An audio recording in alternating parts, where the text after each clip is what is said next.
राष्ट्रप्रवाह news channel में आप सभी का स्वागत है। मैं मनन व्यास और आज की देखते हैं ताजा खबर। मुंबई हाईकोर्ट ने महाविकास आघाड़ी सरकार के बंद पर पाबंदी लगाने के बाद स्थानीय राजकमल चौक महाविकास आघाड़ी ने काली पट्टी लगाकर बदलापुर की घटना का निषेध करते हुए महायुति सरकार को कोसा। इस अवसर पर सांसद बलवंत वानखड़े, विधायक यशोमती ठाकुर, पूर्व विधायक सुनील देशमुख, शिवसेना नेता पूर्व सांसद अनंत गुड़े, प्रीति बंड, कांग्रेस शहर अध्यक्ष बबलू शेखावत सहित महाविकास आघाड़ी के नेता तथा कार्यकर्ता बड़ी संख्या में उपस्थित थे। आज महिलांवर ज्यावेळेला अत्याचार होतो त्यावेळेला गप्प बसतात, त्यावेळेला त्यांना जायला वेळ मिळत नाही आणि फक्त बदलापूर नाही, मग ते अकोला असो, अमरावती असो किंवा बदलापूर असो किंवा नाशिक असो, अजून कुठे असो, ज्या ज्या ठिकाणी महिलांवर अत्याचार होतो, लहान मुलांवर चुकीच्या घटना घडतात, त्या सगळ्या गोष्टींचा आज या ठिकाणी आम्ही निषेध करतो आहोत। आणि महाराष्ट्रात झालं तर बोलायचं नाही कारण त्यांची सरकार आहे, बेंगॉलमध्ये बोलायचं कारण त्यांची सरकार नाही आहे, हे कुठनं आलं? तर मणिपूरमध्ये काही झालं महिलांवर तर त्यांनी बोलायचं नाही आणि महाराष्ट्रामध्ये आम्ही बोललं तर त्यांनी रोखायचं, त्याला राजकारण म्हणायचं। राजकारण करणारी ही लोक आहेत, हे निदर्शनं करू देत नाही, बंद पुकारू देत नाही।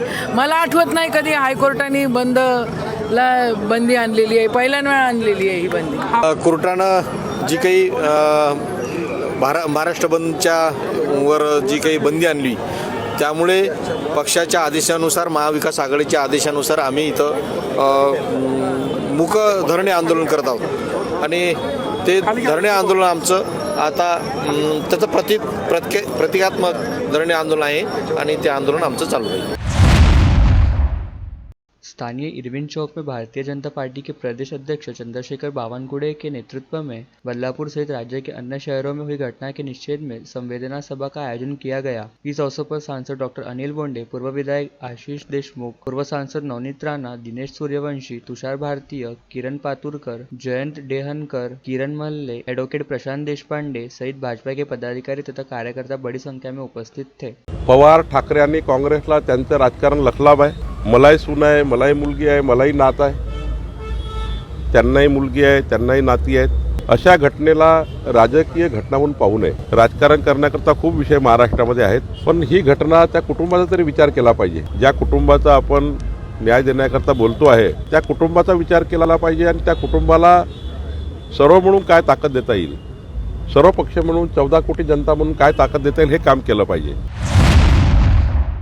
कोल्हापुरी गेट पुलिस स्टेशन अंतर्गत सराफा में जेवर तथा अन्य खरीदी के लिए आई महिला के पर्स से किसी अज्ञात ने 1 लाख रुपए नकदी चुरा लिया। फरियादी ने दी शिकायत के अनुसार वह सराफा से जवाहर गेट की तरफ भगवान के कपड़े लेने गई, तब गले में लटकी पर्स की चेन खुली दिखाई दी। पर्स टटोलने पर पहले कप्पे में रखे 1 लाख रुपए गायब थे तथा दूसरे कप्पे के 5,000 वैसे ही थे। फरियादी की शिकायत पर पुलिस ने अज्ञात के खिलाफ अपराध दर्ज किया। यवतमाल में लाडली बहन कार्यक्रम के लिए आए राज्य के मुख्यमंत्री एकनाथरावजी शिंदे, उप मुख्यमंत्री श्री देवेंद्रजी फडणवीस, अजितदादा पवार का आज बेलोरा हवाई अड्डे पर आगमन हुआ। इस अवसर पर बड़नेरा निर्वाचन क्षेत्र के विधायक रवि राणा ने उनका गर्मजोशी से उनका स्वागत किया। बेलोरा हवाई अड्डे पर 72 metre IndiGo flight, night landing, terminal building, यात्री कक्ष, पार्किंग रेस्तरां आदि विषयों पर चर्चा अधिकारियों से चर्चा कर मुख्यमंत्री ने अधिकारियों को 1 महीने के भीतर विमान उड़ाने के निर्देश दिए। भारी बारिश और कीट प्रकोप के कारण सोयाबीन, कपास और संतरे संकट में है, तुरंत पंचनामा बनाकर किसान राज्यों को पर्याप्त मदद देने के साथ ही विधायक रवि राणा ने मुख्यमंत्री से अचलपुर में फिनले मिल और दरियापुर में कॉटन मिल को तुरंत शुरू करने की पहल करने का अनुरोध किया। और लेटेस्ट न्यूज़ देखने के लिए राष्ट्रप्रवाह चैनल को लाइक और सब्सक्राइब कीजिए।